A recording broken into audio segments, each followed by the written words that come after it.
Dynamic physical education classes में आप सभी का स्वागत है। मैं हूं नरेश। आज 2018 का पेपर पीटीआई थर्ड ग्रेड का जो 29 सितंबर को लगा था उसका आज डिस्कस करेंगे। 130 प्रश्न पूछे जाते हैं फिजिकल एजुकेशन से। बिना देरी करे शुरुआत करते हैं पहले प्रश्न से। पहला प्रश्न पूछा गया था योग से, और योग के 8 एलिमेंट होते हैं: यम, नियम, आसन, प्राणायाम, प्रत्याहार, धारणा, ध्यान, समाधि। तो उन्हीं से प्रश्न पूछा गया था। पहला प्रश्न पूछा गया था शीतकारी क्या है। याद रखना है शीतकारी एक क्या है, प्राणायाम है। अब ये करा कैसे जाता है इसको देख लेते हैं एक बार। जो शीतकारी है उसके अंदर कुछ देखिए, इनहेल किया जाता है मुंह से, यानी कि सांस जो ली जाती है मुंह से, दांतों को भींचकर सांस ली जाती है मुंह से, और एक्सेल यानी कि बाहर निकाली जाती है नाक के द्वारा। इसको बोलते हैं शीतकारी। और एक प्राणायाम और होता है इससे मिलता जुलता, जो नाम में कभी भी कंफ्यूजन होता है, शीतकारी और शीतली। तो शीतली प्राणायाम में जीभ की स्थिति कुछ नलकी के समान करके मुंह से सांस ली जाती है और नाक के द्वारा छोड़ी जाती है। यह शरीर को ठंडा करता है। प्यास लगने के दौरान पानी ना होने पर आपके कहीं ना कहीं प्यास को थोड़ा शांत करने में, शरीर को ठंडा करने में शीतकारी शीतली प्राणायाम लाभदायक है। आगे के प्रश्न की तरफ बढ़ते हैं। तो पहला क्या था, प्राणायाम के बारे में पूछा था, योग से प्रश्न आया था पहला प्रश्न। अब सेकंड प्रश्न की तरफ बढ़ते हैं। सेकंड जो प्रश्न है वो कैंप के बारे में पूछा गया है।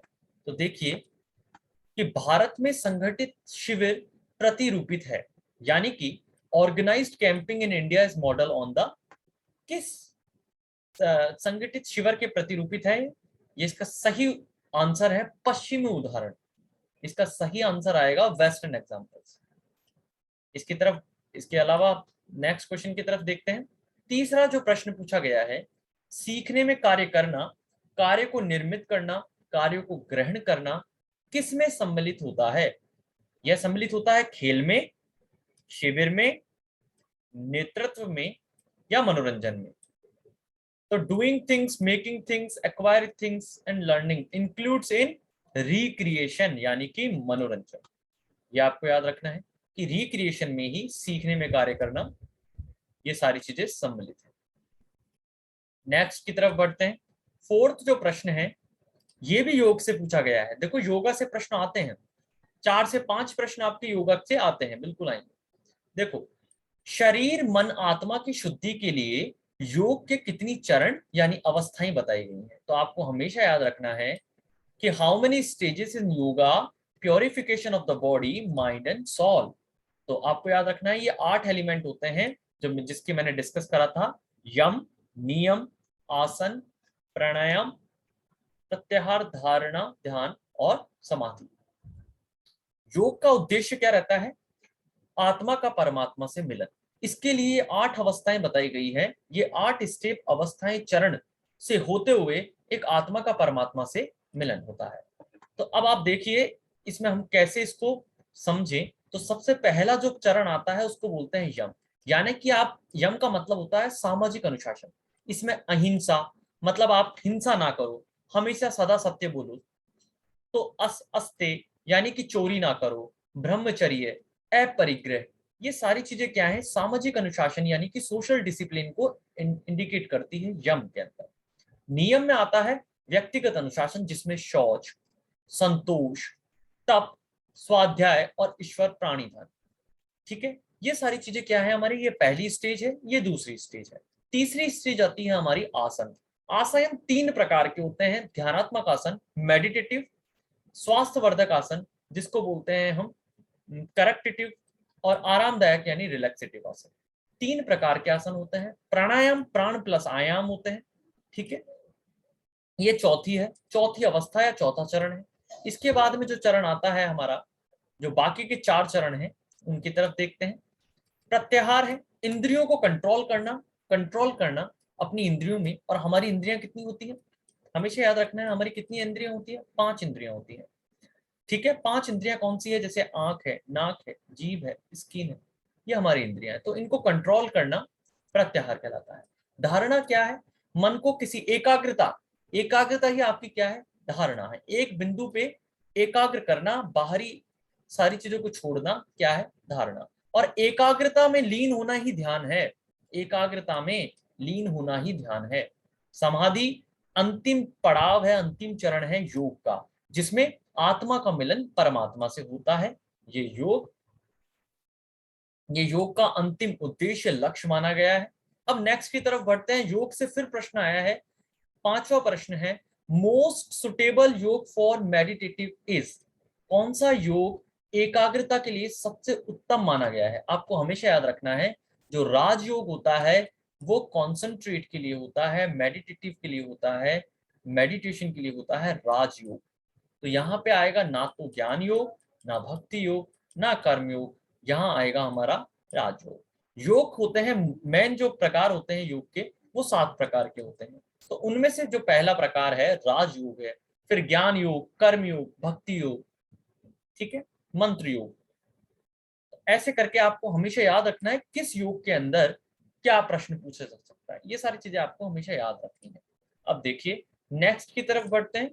जो नेक्स्ट प्रश्न है हमारा, भारतीय योग संस्थान किस शहर में स्थित है। भारतीय जो योग संस्थान है वो किस शहर में स्थित है, हमेशा याद रखना, द योग संस्थान is situated in the city of new Delhi.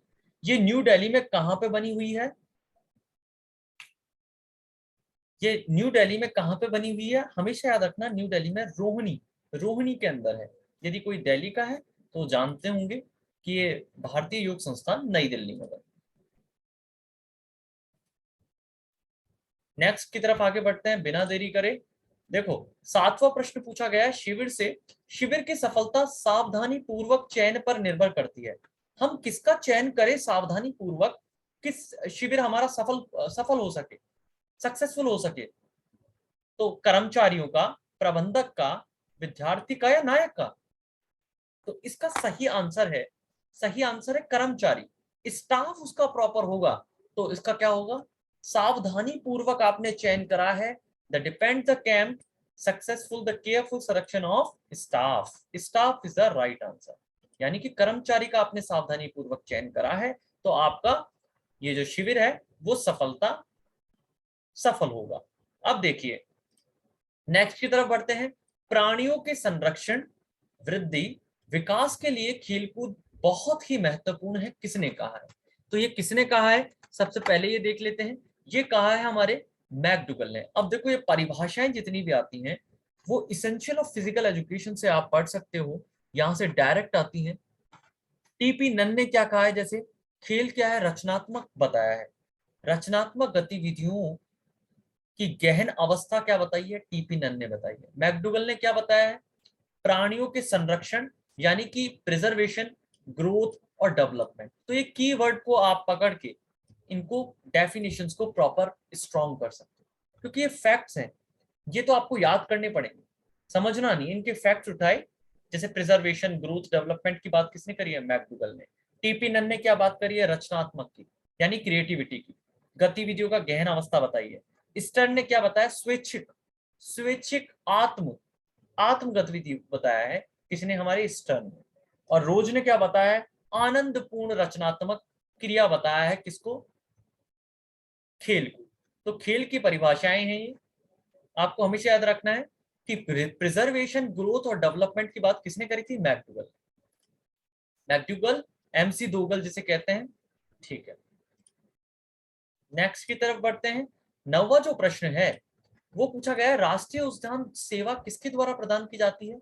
यानी कि राष्ट्रीय उद्यान सेवा किसके द्वारा प्रदान की जाती है, सरकारी निकाय होता है ये एक स्वैच्छिक निकाय है यानी कि वॉलेंट्री है, व्यापारिक निकाय है, या गैर सरकारी है।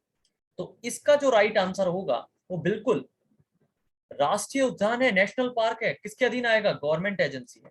4 प्रकार की एजेंसियां होती हैं, आपको याद रखना है, गवर्नमेंट, वॉलेंट्री, कॉमर्शियल और प्राइवेट। तो इसमें नेशनल पार्क किसके अधीन आते हैं, हमारे गवर्नमेंट के एजेंसी। नेक्स्ट की तरफ बढ़ते हैं। मनोरंजन पे रिक्रिएशन पे फिर प्रश्न पूछा है कि मनोरंजन गतिविधियों में मानव की पूरी श्रृंखला को सम्मिलित किया करना चाहिए। यानी कि recreation activity should cover the whole range of human. किस चीज का सम्मिलित करना चाहिए मानव की पूरी श्रृंखला में? योग्यताएं, उनकी आवश्यकताएं, उनकी विशेषताएं, उनकी रुचियां यानी कि इंटरेस्ट। तो नीड्स, एबिलिटी, कैरेक्टरिस्टिक्स या इंटरेस्ट। तो इसका सही आंसर जो है वो है इसका सी, यानी कि उनकी आवश्यकताएं। आवश्यकताओं के अनुसार ही आपका रिक्रिएशन, मनोरंजन होना चाहिए। आपकी आवश्यकता है, उसके अनुसार आपका क्या होना चाहिए? मनोरंजन होना चाहिए।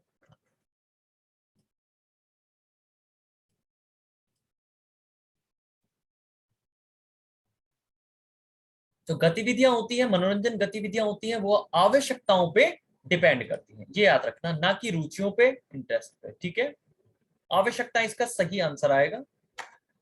अब देखते हैं नेक्स्ट। यही बोर्ड ने माना है, मैं आपको बोर्ड की ऑफिशियल आंसर की के अकॉर्डिंग बता रहा हूं। Who is known as a father of yoga? अब देखो, योगा से डायरेक्ट फिर प्रश्न पूछा गया है। अभी तक 4 प्रश्न आ चुके हैं योग के, 4 प्रश्न। तो कम से भी कम 5 से 7 प्रश्न आ रहे हैं योग के। योग के जो पितामह किसको माना गया है बताओ? स्वामी शिवानंद को, ऋषि महेश योगी को, महर्षि पतंजलि को, या स्वामी स्वातम राम को? तो इसका सही आंसर आएगा महर्षि पतंजलि। महर्षि पतंजलि जिन्होंने योग सूत्र लिखी थी। योग सूत्र किन्होंने लिखी थी? महर्षि पतंजलि ने। इनकी जो बुक थी महर्षि पतंजलि की योग सूत्र, इन्होंने इसमें क्या संकलित किया था? 8 एलिमेंट बताए थे किसके? योग के। जिसमें पहला कौन सा था? यम, नियमासन, प्राणायाम, प्रत्याहार, धारणा, ध्यान, समाधि। ये इनकी बुक थी पतंजलि की। देखिए आप सब, तो कौन है पिता, कौन है योग के, कौन माने गए? महर्षि पतंजलि। अब देखो नेक्स्ट की तरफ बढ़ते हैं, 12 क्वेश्चन की तरफ। हमारा जो 12वां क्वेश्चन है उसमें पूछा गया कि भारत में मनोरंजन आंदोलन की शुरुआत किसने करी थी? आप सभी को याद रखना है, प्रोफेसर जीडी सोंधी ने एशियन मूवमेंट की शुरुआत किसने करी थी? एशियन गेम्स की शुरुआत किसने करी थी? योगदान किसका माना जाता है? प्रोफेसर जीडी सोंधी का। इन्होंने 1949 में एवर ऑनवर्ड्स दिया था, याद रखना। 1949 में इन्होंने एवर ऑनवर्ड्स मोटो दिया था। किसका मोटो था ये? एशियन गेम्स का मोटो क्या है? एवर ऑनवर्ड्स, हमेशा आगे की ओर, एवर ऑनवर्ड। ठीक है, ये याद रखना है आपको। तो भारतीय मनोरंजन आंदोलन की शुरुआत करने वाले कौन थे? Professor GD Sondhi. और एशियन गेम्स की शुरुआत कब हुई थी बताइए? 1951 में। पहले एशियन गेम्स कहाँ हुए थे? नई दिल्ली। नई दिल्ली में 11 देशों ने पार्टिसिपेट करा था। उगता हुआ सूरज इसका चिन्ह था। देखिए नेक्स्ट की तरफ बढ़ते हैं। Who declare the recreation is the matter of motion but not emotions? यानी कि किसने कहा था कि मनोरंजन गति का विषय न होकर एक भावुकता का है? न कि भावुकता का, मतलब गति का विषय है मनोरंजन, ना कि किसी भावुकता का, इमोशंस का विषय नहीं है। ये कहा था बताओ, किसने कहा था ये? इसका सही आंसर बताया गया है जोसेफ ली। जोसेफ ली को माना गया है इसका सही आंसर। बोर्ड ने इसको सही आंसर बिल्कुल जोसेफ ली को माना, और बिल्कुल जोसेफ ली ने कहा है recreation is a matter of motion, not not to emotions. देखते हैं नेक्स्ट 14 क्वेश्चन की तरफ जाते हैं, और बिल्कुल बहुत ही इजी प्रश्न पूछे गए हैं सारे। देखो जो इसको मैं कह सकता हूँ इजी टू मॉडरेट प्रश्न पत्र था। इस बार हो सकता है कि हार्ड बना दे, इसलिए पेपर पेपर यदि थोड़ा सा टफ बनता है, उसके लिए आपको कॉन्सेप्ट क्लियर नहीं है ना आपके, तो आप परेशान हो जाओगे। ऐसा प्रश्न पत्र जरूरी नहीं है ऐसा प्रश्न पत्र दोबारा बने जो 2018 में था। 2022 में होने वाली प्रतियोगिता परीक्षा 2022 मई के अंदर, जून के अंदर कभी भी नोटिस रिलीज हो सकता है। Rajasthan PTI 3rd grade 2nd grade का। तो देखो, खेल की अतिरिक्त ऊर्जा का सिद्धांत किसने दिया था? याद है सभी को? सरप्लस एनर्जी थ्योरी किसने दी है? तो किसने दी है? इसका सही आंसर क्या है? इसका डी, यानी कि हर्बर्ट स्पेंसर ने। स्पेंसर की थ्योरी को ही क्या बोला जाता है?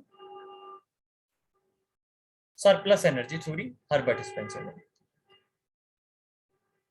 अब देखते हैं नेक्स्ट।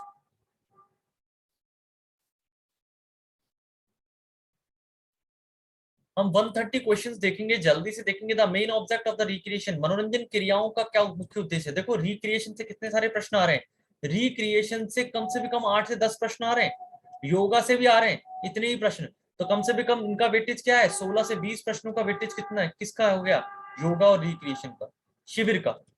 ठीक है, तो मनोरंजन क्रियाओं का मुख्य उद्देश्य क्या होता है? खोई शक्ति को प्राप्त करना, किसी क्रिया को सुगमता से सीखना, अपने अपने को दूसरे से अच्छा सिद्ध करना है, साथियों के साथ मौज मस्ती करना। तो हमेशा याद रखना, the main object of recreation is to acquire the lost energy. खोई हुई शक्ति को दोबारा पाना ही इसका मुख्य उद्देश्य होता है रिक्रिएशन का। जैसे आप पढ़ते पढ़ते बोर हो गए, ठीक है, खेलने निकल गए ग्राउंड में, तो आप दोबारा से आप अपनी एनर्जी को आप अपनी एनर्जी लगा रहे हो खेलने के दौरान, मगर आपकी खोई हुई शक्ति दोबारा आएगी, रिकवर होगी। जैसे स्पोर्ट्स ट्रेनिंग में हमने सीखा है, उसी प्रकार से मनोरंजन क्रियाओं का मुख्य उद्देश्य क्या है? खोई शक्ति को दोबारा से पाना। देखिए आप सभी, 16 जो 16वां जो प्रश्न है वो पूछा गया है, which of the following fitness component is the best developed through the yoga आसन। यानी कि निम्न में से कौन सा शारीरिक क्षमता का घटक योग आसनों को अच्छे से विकसित किया जा सकता है? अब उसमें से कौन सा है? यानी कि ट्रेनिंग के जो कंपोनेंट होते हैं, जैसे स्ट्रेंथ है, एंड्योरेंस है, कोऑर्डिनेशन है, फ्लेक्सिबिलिटी है, स्पीड है, तो उनमें से कौन सा ट्रेनिंग का कंपोनेंट अच्छे से विकसित किया जा सकता है योग से, योग आसन से? तो सभी को पता होगा, इसका तो बहुत ही सिंपल आंसर है, लचीलापन। चाहे आप कोई सा भी आसन कर लीजिए, ठीक है, हलासन कीजिए, ये सारे क्या देते हैं आपको? लचीलापन प्रदान करते हैं, पोस्चर, करेक्ट पोस्चर प्रदान करते हैं। और इसका मुख्य उद्देश्य कौन सा ट्रेनिंग कंपोनेंट प्रदान करता है? ये किसको इफेक्ट करता है योगासन? ये है लचीलापन, फ्लेक्सिबिलिटी। हमेशा याद रखें, फ्लेक्सिबिलिटी इसका सही आंसर होगा। अब देखो नेक्स्ट की तरफ बढ़ते हैं। निम्न क्रिया कार्यक्रमों में कौन सा कार्यक्रम बालक और बालिकाओं के शिविर का महत्वपूर्ण अंग है? अब बताओ, शिविर से दोबारा प्रश्न आ गया कि कैंप के अंदर सबसे इंपॉर्टेंट बालक और बालिकाओं के लिए महत्वपूर्ण अंग, इंपॉर्टेंट पार्ट किसको माना गया है? तो हमेशा याद रखना, एक होता है कैंप फायर। कैंप फायर में क्या किया जाता है? आग जलाई जाती है लकड़ियों के द्वारा, उसमें डिस्कस किया जाता है कि हमने शिविर के दौरान क्या क्या एक्टिविटी करी, किसकी क्या रेस्पॉन्सिबिलिटी थी, वो सारा, और अपनी बातें शेयर की जाती है, मन के अंदर जो भी बातें होती हैं वो शेयर की जाती हैं। आपको मैं चित्र के माध्यम से थोड़ा दिखा देता हूँ किस प्रकार से। तो कैंप के दौरान आप कितनी सारी एक्टिविटीज करते हो। सबसे इंपॉर्टेंट अंग जो माना गया है बालक और बालिकाओं का, जिसमें वो सारे सम्मिलित होकर अपनी अपनी विषय पर चर्चा करते हैं कि आज उन्होंने क्या टास्क था, क्या रखा, उनको कैसा फील हो रहा है, ठीक है, उसको बोलते हैं कैंप फायर। कैंप फायर बोलते हैं। 8वें प्रश्न की तरफ आता है, 18वां प्रश्न कर रहे हैं हम, देखते हैं। देखो, सामुदायिक मनोरंजन का जमींदार कौन होता है? यानी कि community recreation is sponsored by, कौन स्पॉन्सर करता है सामुदायिक को? गांव। सामुदायिक होगा कहाँ बताओ? गांव में होगा, कस्बों में होगा और शहर में होगा। आवासियों के लिए किया जाता है, यानी कि village, town and cities their residents. इसका सही आंसर आएगा ए। अब देखो, मैं आपको एक चीज बता दूं उससे पहले, 18वां जो हमने प्रश्न कर लिया है, यदि आप फिजिकल एजुकेशन की क्लासेस में जुड़ना चाहते हैं, यदि आपका लक्ष्य है कि डीएसएसबी हरियाणा में आपको जॉब लेनी है, चाहे हरियाणा का एचटेट हो, एचटेट पास करने के बाद ही आप एलिजिबल हो सकते हो हरियाणा की गवर्नमेंट वैकेंसीज में। डीएसएसबी की वैकेंसी आने वाली है 221 जो वैकेंसी आएगी डीएसएसबी की, वो आएगी टीजीटी की, पीआरटी की भी संभावित है। अभी यहाँ पे राजस्थान में 2000 प्लस, 2000 प्लस आएगी वैकेंसी, किसकी? थर्ड ग्रेड और सेकंड ग्रेड की। इसके बाद में केवीएस आने वाली है और अदर स्टेट की आने वाली है, यूपी टीजीटी एलटी ग्रेड की आ रही है। यदि आप प्रॉपर तरीके से तैयारी करना चाहते हो, देखो प्रॉपर तरीके से तैयारी तब होती है जब आपके पास में एक प्रॉपर नोट्स होंगे, क्रैश कोर्स भी होना चाहिए आपके पास में, एक प्रॉपर नोट्स बने होनी चाहिए हर चीज के, चाहे वो एनाटॉमी हो, फिजियोलॉजी हो, हर चीज के। कैसे पढ़ें? हमारा ये जो डायनेमिक फिजिकल एजुकेशन है, ये आपको प्रोवाइड क्या कराता है? देखो डिफरेंस क्या है और कोचिंग और इस कोचिंग में। मैं यहाँ पढ़ाता हूँ आपको मेरी क्वालिफिकेशन, क्योंकि एक टीचर की क्वालिफिकेशन सबसे ज्यादा पूछी जाती है। आप सभी क्या देखते हो कि एक टीचर क्या है? कि देखो, आपको मार्केट के अंदर जब आप बात करते हो फिजिकल एजुकेशन टीचर की, तो कोई भी पढ़ाने के लिए तो तैयार हो जाता है, मगर आप सबसे पहले क्या देखते हो कि टीचर की क्वालिटी क्या है, क्या टीचर ने कंपटीशन फाइट करा है क्या? और जितने भी मार्केट के अंदर फिजिकल एजुकेशन का दावा करते हैं कि हम हमारी कोचिंग से यहाँ से पास कराएंगे, हम 100% रिजल्ट देंगे, पहले सबसे पहले ये देखो आप कि उन्होंने फाइट किस किस ईयर के दौरान करी थी। तो उन्होंने करी थी 2012 में कंपटीशन दिया था उन्होंने, 2014 में दिया था। सारे टीचर रेस्पेक्टेड हैं, बहुत अच्छा कार्य कर रहे हैं। मगर फिजिकल एजुकेशन मगर फिजिकल एजुकेशन का कंपटीशन 2012 का नहीं रहा है, अब 2022 चल रहा है, यानी कि 10 साल आगे चल चुके हैं, कंपटीशन बढ़ता जा रहा है। तो मैं डायनेमिक फिजिकल एजुकेशन आपके लिए लेके आया है फिजिकल एजुकेशन की क्लासेस ऑनलाइन गूगल मीट पर। ये जो क्वालिफिकेशन है मेरी, यूजीसी नेट है, DSSB, HTET, TGT, PGT, Rajasthan PTI का क्वालिफाइड हूं, और इसके अलावा यूनिवर्सिटी रैंक होल्डर हूं। और ये सारी क्वालिटीज होने से कोई मतलब नहीं है यदि आप बच्चे को एक सीट ना दिला पाओ। और ये कैसा पॉसिबल है कि हम एक सीट दिला देंगे आपको? कैसे पॉसिबल है? मेहनत से। सब चीज, एवरीथिंग इज पॉसिबल कि आप मेहनत कितने करते हो।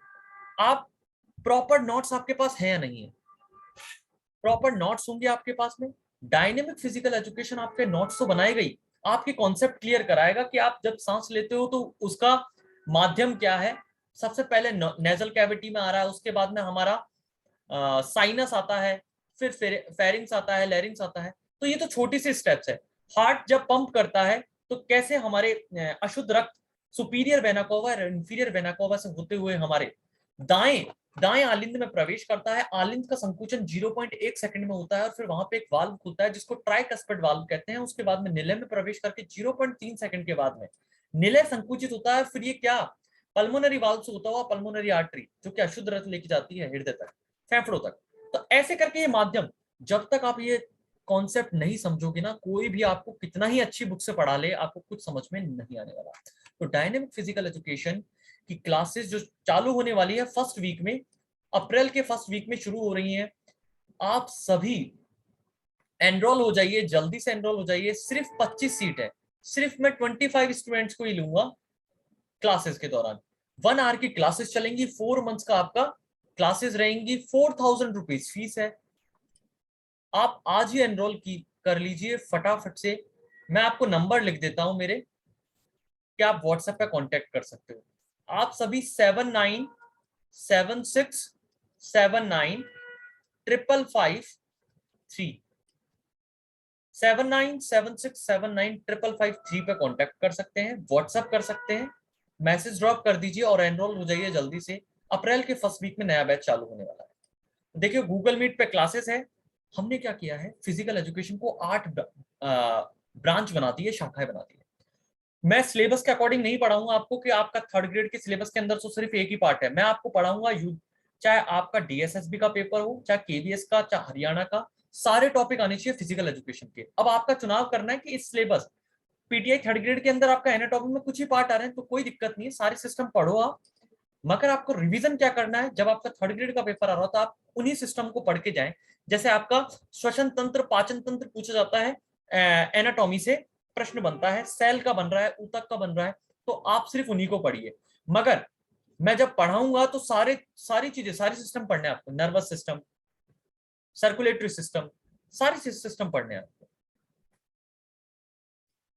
हम पढ़ाते किस प्रकार से ये देख लीजिए आप। 8 ब्रांच में डिवाइड करेंगे हम फिजिकल एजुकेशन को, और 8 ब्रांच में डिवाइड करने के बाद पहली जो ब्रांच है उसका नाम है शारीरिक शिक्षा का इतिहास।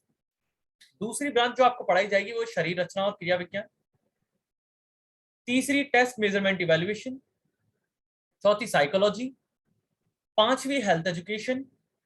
छठी स्पोर्ट्स ट्रेनिंग, यहां से बहुत सारे प्रश्न आते हैं। सात से किन्सियोलॉजी, बायोमैकेनिक्स, लीवर पूछा जाता है आपका, लॉ ऑफ न्यूटन के लॉ पूछे जाते हैं, और बहुत सारी चीजें हैं। काइनेमेटिक्स क्या है, काइनेटिक्स क्या है, वो सारी चीजें यहीं से पूछी जाती हैं।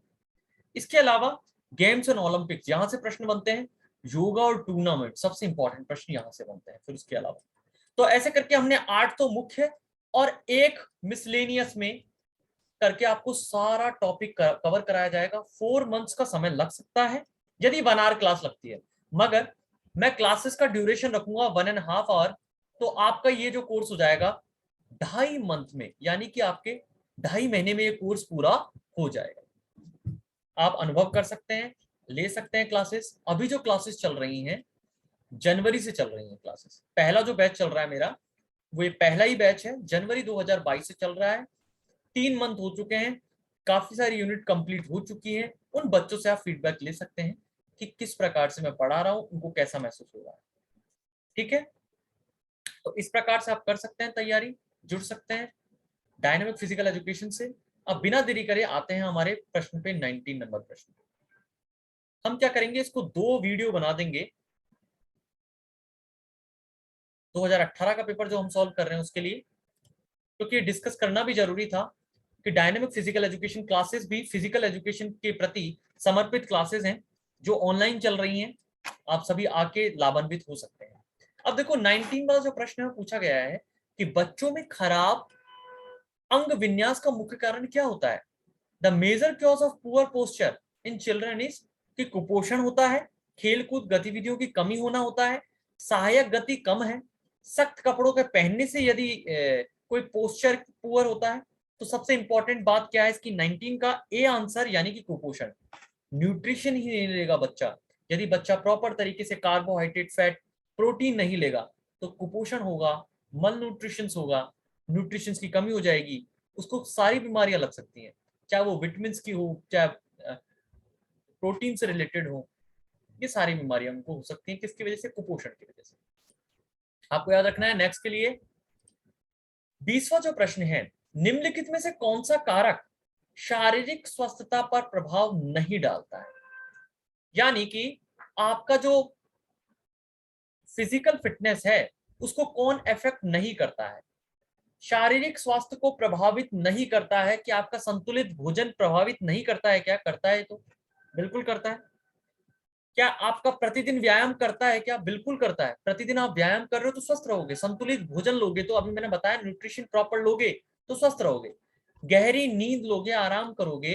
कि एक यदि खिलाड़ी रनिंग करता है, एक खिलाड़ी खेल खेलता है, उसको आराम की जरूरत है या नहीं है, बिल्कुल है। तो इसलिए कौन सा प्रभावित नहीं करेगा, पढ़ाई लिखाई, एजुकेटेड बनना, लिटरेसी मतलब पढ़ना, रीडिंग और राइटिंग करना, ये क्या है, उत्थान करता है। एजुकेशन अलग स्ट्रीम है, मगर फिजिकल फिटनेस को डायरेक्टली प्रभावित नहीं करता है, पढ़ाई लिखाई इनडायरेक्टली प्रभावित करता है, क्योंकि एक स्वस्थ मस्तिष्क स्वस्थ कार्य करेगा। बिल्कुल, फिजिकल आप फिट रह सकते हो यदि आप पढ़ाई लिखाई करके एक एजुकेटेड बनते हो तो, मगर डायरेक्ट यहाँ प्रश्न ये पूछा गया कि पढ़ाई लिखाई क्या फिजिकल फिटनेस को प्रभावित करती है क्या, नहीं, नहीं करती। देखिए नेक्स्ट की तरफ बढ़ते हैं। इनमें से कब्जा संधि कौन सी है, तो जॉइंट के बारे में पूछा गया है, suitable of hinge joint, hinge joint कौन सा है इसमें से। तो याद रखो, कंधे का जॉइंट क्या बोलते हैं, चैंपियन जॉइंट होता है। हिप जॉइंट को क्या बोलते हैं, ये भी चैंपियन जॉइंट है। मल्टी एक्सियल जॉइंट बोलते हैं। टखने का जोड़ यानी कि एंकल जॉइंट, एंकल जो जॉइंट होता है वो साइनोवियल होता है। ठीक है, कोहनी का जोड़ क्या होता है हमारा, कोहनी का है एल्बो जॉइंट को ही कब्जा जॉइंट। हमारे जो गेट होते हैं ना उसको कब्जा बोलते हैं ना, कब्जे लगे रहते हैं, उसी से लिया गया है कब्जा जॉइंट। देखो कुछ इस प्रकार से होता है कब्जा, एक तरफ खुलता है ना गेट, दोनों तरफ थोड़ी खुलते हैं, तो कब्जा वहीं से बना है, कब्जा जॉइंट उसको कहते हैं। अब देखो नेक्स्ट प्रश्न की तरफ बढ़ते हैं।